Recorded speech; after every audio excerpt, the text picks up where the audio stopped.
ज्ञान गुरु जी के हमारे इस चैनल में स्वागत है आपका। और एक बार मैं फिर हाजिर हूँ आप लोगों के सामने लेकर पुस्तक रिटायर यंग रिटायर रिच।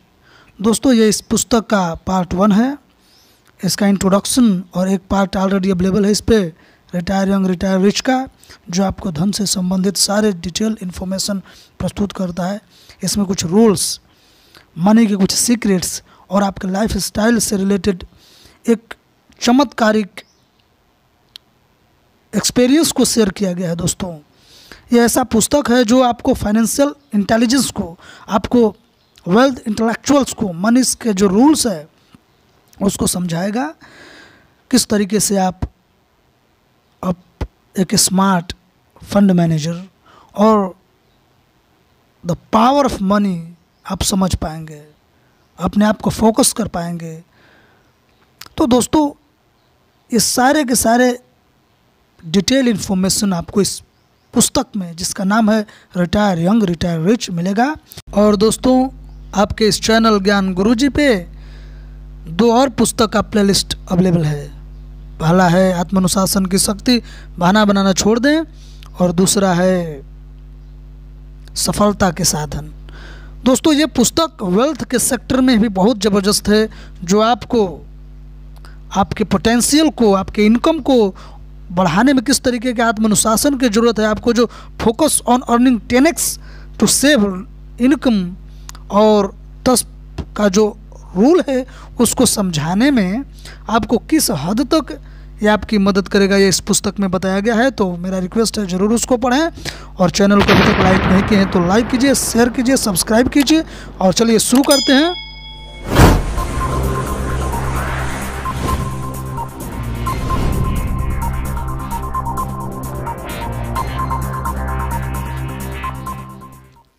खंड 3, आपके कार्यों का लिवरेज। दोस्तों, इससे पहले खंड 2 तक हम लोग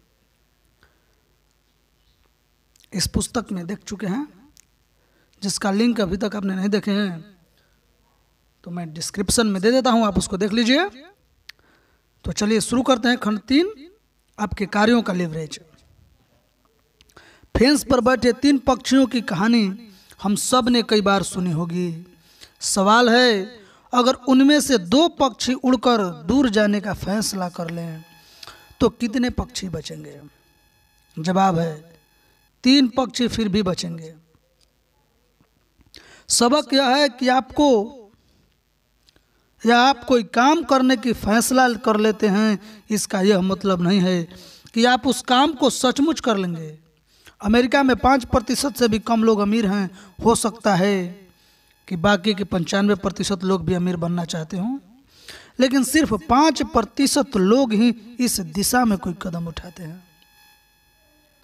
रिच डैड सीरीज की 4थी पुस्तक रिच किड स्मार्ट किड में मैंने इस बारे में लिखा है, हमारी शिक्षा पद्धति किस तरह गलतियां करने के लिए बच्चों को सजा देती है। बहरहाल, अगर हम अपने सीखने की प्रक्रिया पर गौर करें तो हमें यह पता आसानी से चल सकता है कि हम अपनी गलतियों से ही सीखते हैं। हम में से ज़्यादातर लोग कई बार गिरने के बाद ही साइकिल चलाना सीख पाते हैं। हम गिरकर ही चलना सीखते हैं, फिर हम स्कूल जाते हैं और वहाँ हमें यह सिखाया जाता है कि हम न गिरें। हमें सिखाया जाता है कि गिरने वालों को मूर्ख कहते हैं, और हमें सिखाया जाता है कि स्मार्ट लोग वे होते हैं जो 3 पक्षियों की तरह फेंस पर बैठकर सही जवाब रखते हैं। कोई हैरानी नहीं है कि अमेरिका के सिर्फ 5% लोग ही अमीर बन पाते हैं। आप दुनिया के कुछ सबसे अमीर व्यक्तियों को देखें, जैसे माइक्रोसॉफ्ट के संस्थापक Bill Gates, del computer corporation के संस्थापक माइकल डेल, CNN के संस्थापक Ted Turner, Ford motor company के संस्थापक हेनरी फोर्ड और जनरल इलेक्ट्रिक के संस्थापक थॉमस एडिसन। उन्होंने तो स्कूल कॉलेज की पढ़ाई भी पूरी नहीं की थी। मैं यह नहीं कह रहा हूं कि स्कूल बुरा होता है। सूचना युग में स्कूल और शिक्षा पहले से कहीं ज़्यादा महत्वपूर्ण है। मैं तो सिर्फ यह कह रहा हूं कि सफल बनने के लिए हमें कई बार स्कूली बातों को भूलने की जरूरत होती है। अगर आप ज़्यादा सफल बनना चाहते हैं तो बस देखें कि सब बच्चे कैसे सीखते हैं और उनकी नकल करें। मैंने एक चीज़ यह सीखी है कि गलतियां करने, असफल होने और शर्मिंदा होने के डर से कैसे उबरा जाए। अधिकांश बच्चे स्वाभाविक रूप से ऐसा करने का तरीका जानते हैं, लेकिन फिर हम उन्हें स्कूल में यह सिखाते चले आते हैं कि वो ऐसा न करें। अगर मैं यह नहीं सीख पाता कि गलतियां कैसे करना है, असफल कैसे होना है, अपनी शर्मिंदगी से कैसे उबरना है, तो मैं जवानी में अमीर बनकर रिटायर नहीं हो पाता। अमीर बनने के लिए 3 आसान काम जिन्हें कोई भी कर सकता है। अमीर बनने के लिए क्या वो 3 आसान काम है? चलिए देखते हैं। मैं हमेशा कहता हूं कि अमीर बनने के लिए आपको जो काम करने हैं वे सामान्य और सरल हैं। लगभग हर कोई उन्हें कर सकता है। मुझे यह पुस्तक लिखकर खुशी हो रही है क्योंकि खंड 1 और 2 आपको उन आसान कामों के लिए तैयार करते हैं जो आपको जवानी में ही अमीर बनाकर रिटायर करने में आपकी मदद करता है। और खंड 3 में मैं वे सामान्य और सरल काम बताऊंगा जिन्हें करके हम में से ज़्यादातर लोग अमीर बन सकते हैं। मैं उन 3 प्रमुख संपत्तियों के बारे में बताऊंगा जो लोग को अमीर बनाती है और जवानी में रिटायर होने का मौका देती है। ये 3 संपत्तियां हैं रियल एस्टेट, पेपर एसेट्स और व्यवसाय। खंड 3 में आप जानेंगे कि इन 3 अत्यंत महत्वपूर्ण संपत्तियों को हासिल करने के लिए आप क्या कर सकते हैं। किम और मैं जवानी में इसलिए रिटायर हो पाए क्योंकि हम पैसे के लिए काम करने के बजाय संपत्तियां हासिल करने में अपना समय लगाया। अगर आप यह पुस्तक पढ़ सकते हैं तो फिर इन 3 महत्वपूर्ण संपत्तियों को हासिल करने के लिए सरल कर्म प्रधान कदम भी उठा सकते हैं। याद रहे, ये ऐसी संपत्तियां हैं जिन्हें सिर्फ 5% अमीर लोग ही हासिल कर पाते हैं। मैं गारंटी देता हूं कि आप ये कर्म प्रधान कदम उठा सकते हैं, लेकिन इससे पहले आपको इस पुस्तक के पहले 2 खंड पढ़ने होंगे। अगर आप शुरुआती 2 खंड नहीं पढ़ते हैं तो आप उन कर्म प्रधान कदमों को नहीं उठा पाएंगे, हालांकि उन्हें उठाना आसान है। जैसा अमीर डैडी ने मुझसे बरसों पहले कहा था, अमीर बनने की शुरुआत सही मानसिकता, सही शब्दों और सही योजना से होती है। दोस्तों, इनके होने पर कर्म प्रधान कदम उठाना आसान होता है। तो डेविड गोलियात से क्या टकराया था, करे में क्यों टकराया था, इसको समझते हैं। इस बारे में अमीर डैडी का जवाब था, डेविड गोलियात से इसलिए टकराया ताकि वे अपने भीतर के दिग्गज को बाहर निकाल सके। उन्होंने यह भी कहा था, हमसे हर एक के भीतर एक डेविड और एक गोलियात होता है। कई लोग जीवन में असफल इसलिए होते हैं क्योंकि गोलियात के सामने आते ही वे दूर भाग जाते हैं। गोलियात से टकराए बिना ही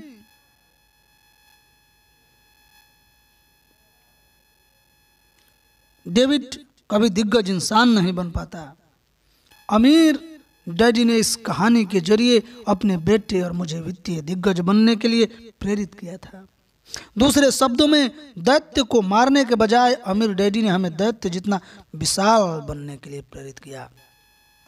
दोस्तों, ये शब्द इंपॉर्टेंट है, ध्यान दीजिए। कह रहा है कि दूसरे शब्दों में, दैत्य को मारने के बजाय अमीर डैडी ने हमें दैत्य जितना विशाल बनने के लिए प्रेरित किया। एक और पुस्तक में मैंने पढ़ रहा था तो उसमें देखा कि अगर आप अपने समस्याओं का लेवल के अनुसार अपना लेवल बढ़ाते हैं तो आप समस्याओं को आसानी से हरा सकते हैं। ऐसे समझिए कि मान लीजिए आपके पास जो अभी समस्या है वो लेवल 5 को उसको आकलन करते हैं, तो आप ऐसे सोचिए, ऐसे बनने का कोशिश कीजिए कि मैं लेवल 6 का आदमी कैसे बन पाऊँ, मैं उस समस्याओं से बड़ा कैसे बन पाऊँ। अगर आप इस चीज़ पे कंसंट्रेशन करते हैं तो आप उस समस्या को न केवल हराते हैं बल्कि आप उससे कई गुना आगे चले जाएंगे, जो आगे चलकर वो समस्या आपको बहुत छोटी दिखाई देगी। यही इस पुस्तक में बताया गया है कि दैत्य को मारने के बजाय आप उसके जितना विशाल और उससे ज़्यादा विशाल बनिए। और यही इस पुस्तक की प्रेरणा है। यह पुस्तक वित्तीय दृष्टि से स्वतंत्र बनने के बारे में है। क्या यह पुस्तक वित्तीय दृष्टि से स्वतंत्र बनने के बारे में है? किम और मैं संपत्तियां हासिल करके या बनाकर यह स्वतंत्रता हासिल कर चुके हैं। ऐसी संपत्तियां जो कड़ी मेहनत करती है ताकि हमें मेहनत न करनी पड़े। वित्तीय स्वतंत्रता पाने के बाद हम बिजनेस, पेपर एसेट्स और रियल एस्टेट की इन 3 संपत्तियों को, पोर्टफोलियो को भीमकाय पोर्टफोलियो में बदलने लगे। इन संपत्तियों को बनाने के लिए ज़्यादा से ज़्यादा लीवरेज का प्रयोग करके हम जवानी में रिटायर हो गए और आज भी लगातार ज़्यादा अमीर बनते जा रहे हैं। आज ये संपत्तियां लगातार ज़्यादा आमदनी देती है, जबकि हमें कम से कम काम करना पड़ता है। अगर आप भी अपने लिए ऐसा ही चाहते हैं तो यह पुस्तक आपके लिए ही है। यह पुस्तक वित्तीय स्वतंत्रता की खोज में आपकी मदद करने के लिए लिखी गई है। आजीविका चलाने की नीरस मेहनत से स्वतंत्रता।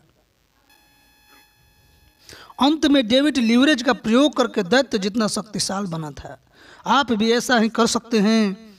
इस पुस्तक का उद्देश्य आपके भीतर कि आपके दिग्गज स्वरूप को सामने लाना है। खंड 1, आपके मस्तिष्क का लीवरेज। आपके मस्तिष्क का लीवरेज। हमारे मस्तिष्क की शक्ति सबसे शक्तिशाली लीवरेज है। लीवरेज के साथ समस्या यह है कि आपके पक्ष में भी काम कर सकता है और आपके खिलाफ भी। अगर आप जवानी में ही अमीर बनकर रिटायर होना चाहते हैं तो आपको पहली चीज यह करनी होगी कि खुद को अमीर बनाने के लिए अपने मस्तिष्क की शक्ति का प्रयोग करें। पैसे के मामले में बहुत सारे लोग अपने मस्तिष्क की शक्ति का प्रयोग खुद को गरीब बनाने के लिए करते हैं। जैसा अमीर डैडी ने कहा था, अमीरों और गरीबों में यह फर्क होता है कि गरीब लोग अमीरों से ज़्यादा बार यह कहते हैं, मैं इसका खर्च नहीं उठा सकता। अमीर डैडी ने यह भी कहा था, संडे स्कूल में मैंने सीखा था और शब्द सजीव बन गया। इसके बाद उन्होंने कहा था, गरीब लोग गरीब शब्द का प्रयोग करते हैं और गरीब शब्दों से लोग गरीब बनते चले जाते हैं। आपके शब्द साकार हो जाते हैं। इस खंड में हम आपको अमीर और गरीब शब्दों, तेज और धीमे शब्दों से फर्क बताएंगे। आप पाएंगे कि आप जिन शब्दों का प्रयोग करते हैं उन्हें बदलने के साथ ही अपने सोचने के तरीके में भी बदलाव करके आप अपने आर्थिक भविष्य को कैसे बदल सकते हैं। अगर आप अपने शब्दों और विचारों को बदलकर अमीर लोगों जैसा बना लें तो जवानी में ही अमीर बनकर आप रिटायर होने का जो इच्छा है वो आसान हो जाएगा। अध्याय 1, जवानी में ही अमीर बनकर रिटायर कैसे हों। तो दोस्तों आइए देखते हैं कि जवानी में ही अमीर बनकर रिटायर कैसे हों। उससे पहले इस चैनल ज्ञान गुरुजी को सब्सक्राइब नहीं किए हैं तो कर लीजिए, अपने दोस्तों के बीच शेयर कर दीजिए और बेल आइकन को दबाकर नोटिफिकेशन को भी ऑन कर लीजिए। तो देखते हैं।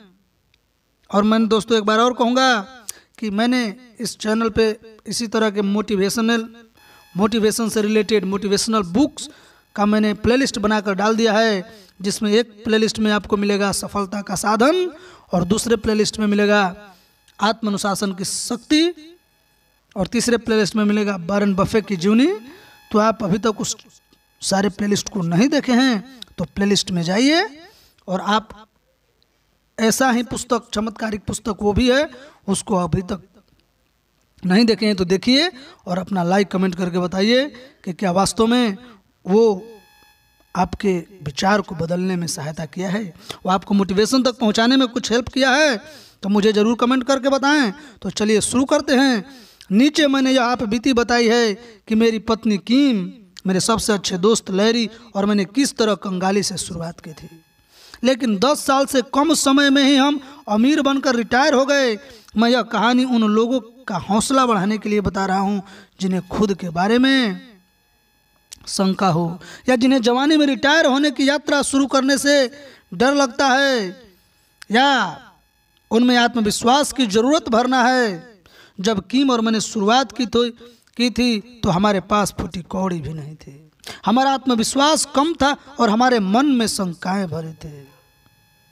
हम सभी के मन में जो शंकाएं थी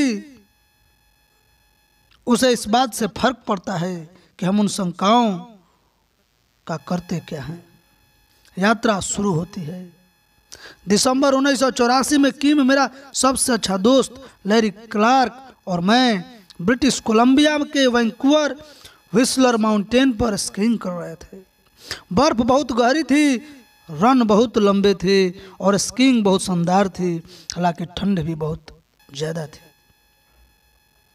रात को हम तीनों देवदार के ऊंचे पेड़ों के बीच एक छोटे से केबिन में बैठे थे जो छत तक जमी बर्फ के कारण मुश्किल से दिख रहा था। हर रात को आग के पास बैठकर हम भविष्य की अपनी योजनाएं पर बात करते थे। हमारे पास उम्मीदें तो बहुत थी लेकिन संसाधन बहुत कम थे। किम और मेरे पास आखिरी कुछ डॉलर बचे थे और लैरी एक नया बिजनेस शुरू करने की प्रक्रिया में था। हर रात हमारी चर्चाएं देर तक चलती थी। हम हाल में पढ़ी पुस्तकों और देखी गई फिल्मों पर बात करते थे। हम शैक्षणिक ऑडियो टेप्स सुनते थे और फिर उनके सबक पर गहरा मंथन करते थे। 1 जनवरी को हमने वही किया जो हम हर साल करते थे। हमने नए साल के लिए लक्ष्य बनाए, लेकिन इस साल हमारा लक्ष्य निर्धारण सत्र अलग था। लैरी सिर्फ नए साल के लिए लक्ष्य तय करने से कुछ ज़्यादा करना चाहता था।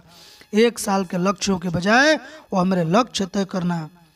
वह ऐसे लक्ष्य तय करना चाहता था जो हमारी वास्तविकता को बदलकर हमारी जिंदगी ही बदल दे। उसने कहा, हम लोग क्यों न यह योजना बनाएं कि हम सब आर्थिक दृष्टि से किसी तरह स्वतंत्र बन सकते हैं, या यूं कह लें कि आर्थिक दृष्टि से किस तरह स्वतंत्र बन जाएं। उसके शब्द मेरे कानों में पड़े और मैंने उसकी बात सुनी, लेकिन मैं उसकी कही बातों को अपनी वास्तविकता में फिट नहीं कर पाया। मैंने इसके बारे में बात की थी, इसके सपने देखे थे और मैं जानता था कि किसी दिन मैं यह काम जरूर कर पाऊंगा। लेकिन दोस्तों, आर्थिक दृष्टि से स्वतंत्र बनने का विचार मुझे हमेशा भविष्य का ही विचार लगता था, आज का नहीं। इसलिए विचार फिट नहीं हुआ। मैंने कहा, आर्थिक दृष्टि से स्वतंत्र। जिस पल मैं अपनी आवाज़ सुनी उसी पल मैं जान गया कि मैं कितना कमज़ोर हो गया था। मेरी आवाज़ मेरे ही पुराने व्यक्तित्व से मेल नहीं खा रही थी। हम इस बारे में कई बार बात कर चुके हैं, लैरी बोला, लेकिन मैं सोचता हूँ कि अब समय आ गया है कि हमें बात बंद कर देनी चाहिए। दिवा स्वप्न देखना छोड़ देना चाहिए और समर्पित भाव से इस काम में जुट जाना चाहिए। हम इस योजना को लिख लेते हैं।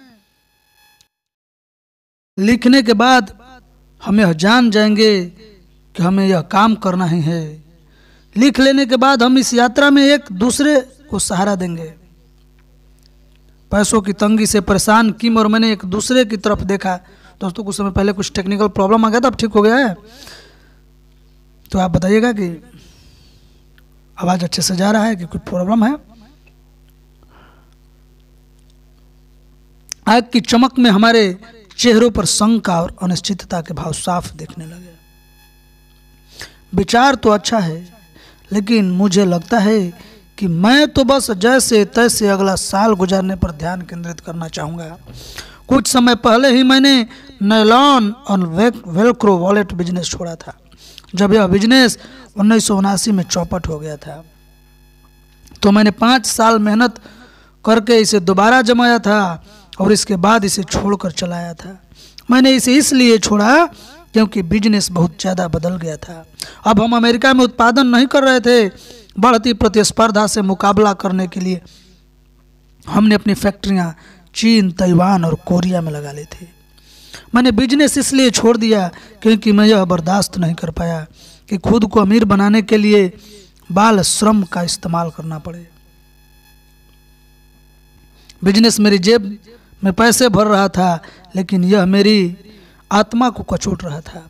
अपने बिजनेस पार्टनर्स के साथ भी मेरी पटरी नहीं बैठ रही थी। हम एक दूसरे से दूर होते गए और हमारे बीच हर बात पर मतभेद होने लगे। मैं बहुत कम इक्विटी के साथ वह कंपनी छोड़ आया। मैं ऐसे बिजनेस में काम करना गंवारा नहीं कर पाया जो मेरी आत्मा को कचोटता हो और जिसमें मैं अपने पार्टनर्स के साथ बात नहीं कर सकूं। वह बिजनेस मैंने जिस तरह से छोड़ा उस बात पर मुझे गर्व नहीं है। बहरहाल मैं जानता था कि उसे छोड़ने का समय आ गया है। उस बिजनेस में 8 साल तक रहा और वहां मैंने बहुत कुछ सीखा। मैंने यह सीखा कि बिजनेस कैसे बनाया जाता है, कैसे बर्बाद किया जाता है और फिर दोबारा कैसे बनाया जाता है। हालांकि उसे छोड़ते समय मेरे पास बहुत कम पैसा था, लेकिन मेरे पास बेशकीमती सीख और अनुभव था। लैरी ने कहा, छोड़ो भी, तुम कमजोर बन रहे हो। आओ 1 साल के आसान लक्ष्य तय करने के बजाय हम बड़े लक्ष्य तय करते हैं। आओ हम कई सालों का एक बड़ा लक्ष्य तय करें। आओ हम स्वतंत्रता का लक्ष्य तय करें। लेकिन हमारे पास ज्यादा पैसे नहीं हैं, मैंने कहा और किम की तरफ देखा, जिसके चेहरे पर भी मेरी ही तरह चिंता झलक रही थी। तुम जानते हो, हम दोबारा शुरुआत कर रहे हैं। हम तो सिर्फ अगले 6 महीने या शायद 1 साल बस जैसे तैसे काट लेना चाहते हैं। जब हम इस वक्त आर्थिक दृष्टि से सिर्फ जिंदा रहने के बारे में सोच रहे हैं, तो फिर वित्तीय स्वतंत्रता के बारे में सोच भी कैसे सकते हैं। एक बार फिर मुझे अपने कमजोर शब्दों से झटका लगा। मेरा आत्मविश्वास सचमुच कमजोर हो चला था। मेरी ऊर्जा वाकई कम थी। यह तो अच्छी बात है, इसे एक नई शुरुआत मान लो, लैरी बोलता है। लैरी अब पीछे ही पड़ गया था, वह रुकने का नाम नहीं ले रहा था।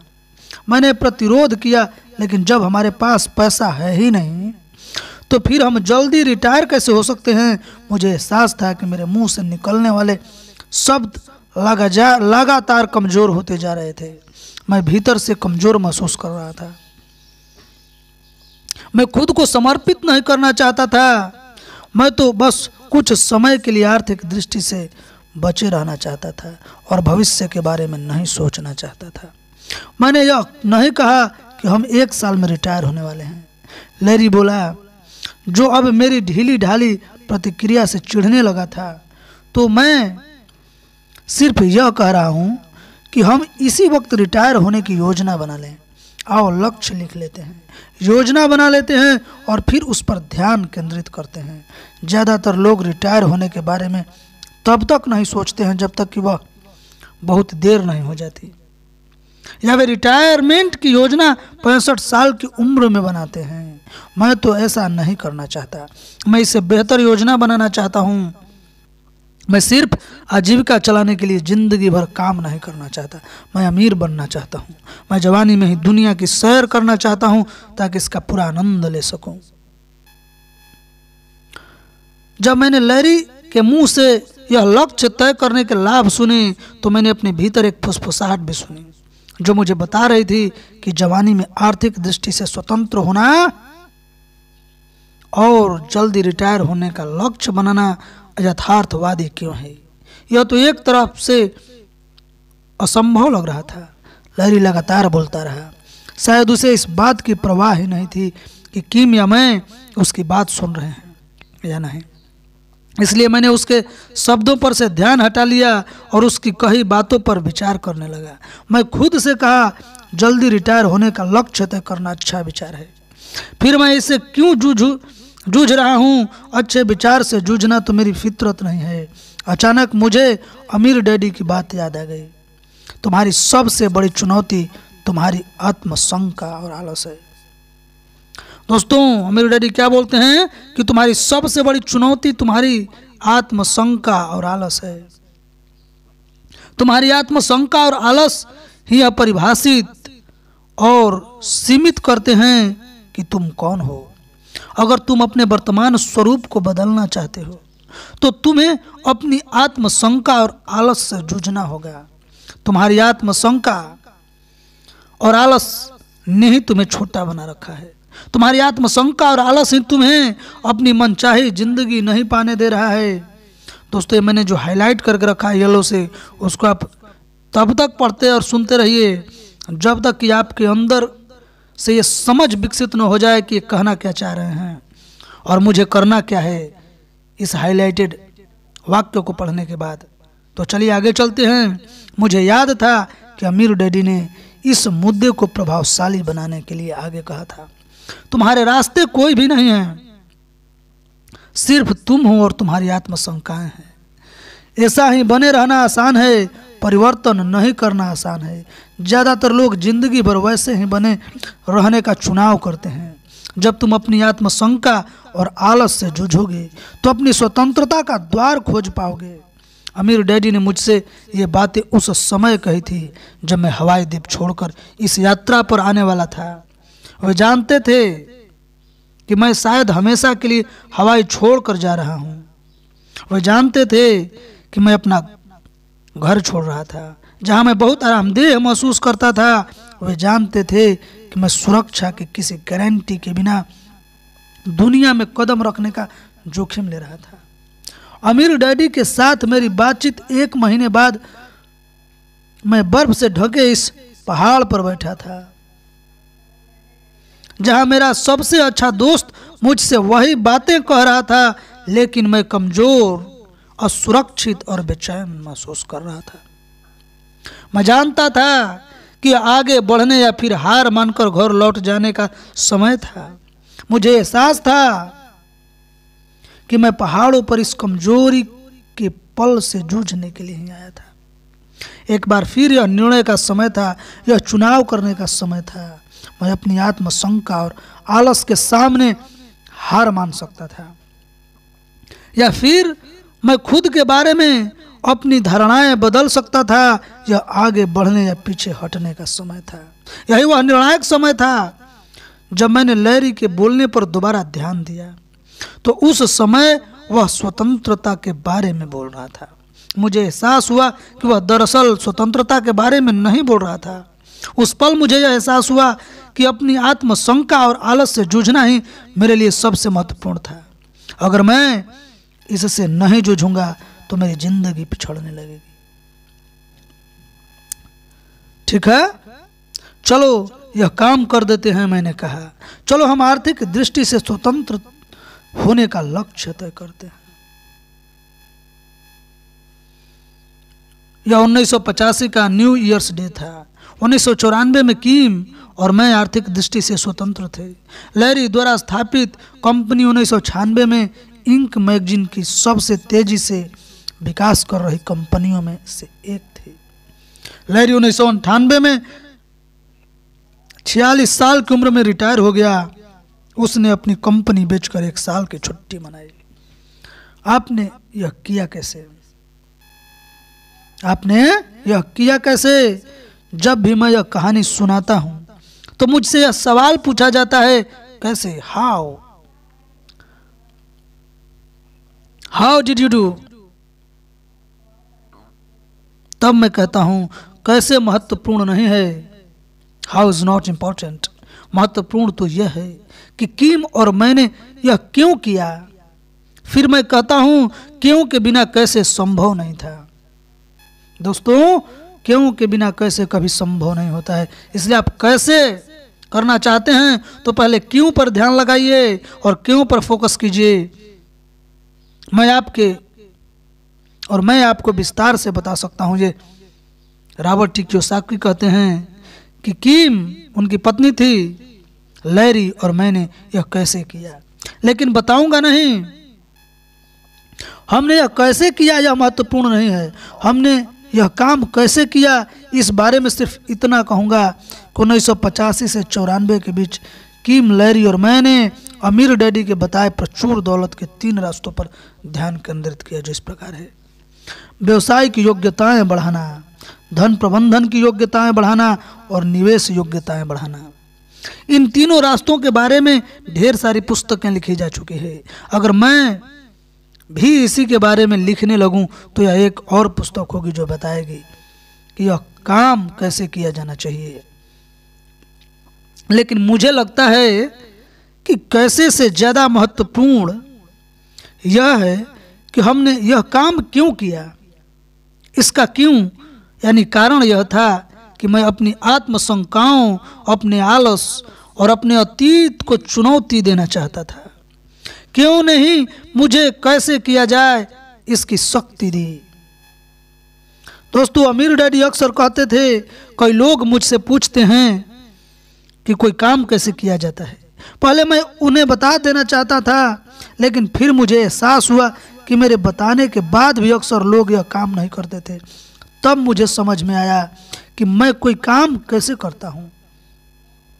इससे ज़्यादा महत्वपूर्ण बात यह है कि मैं कोई काम क्यों करता हूँ, क्यों से ही आपको कैसे करने की शक्ति मिलती है।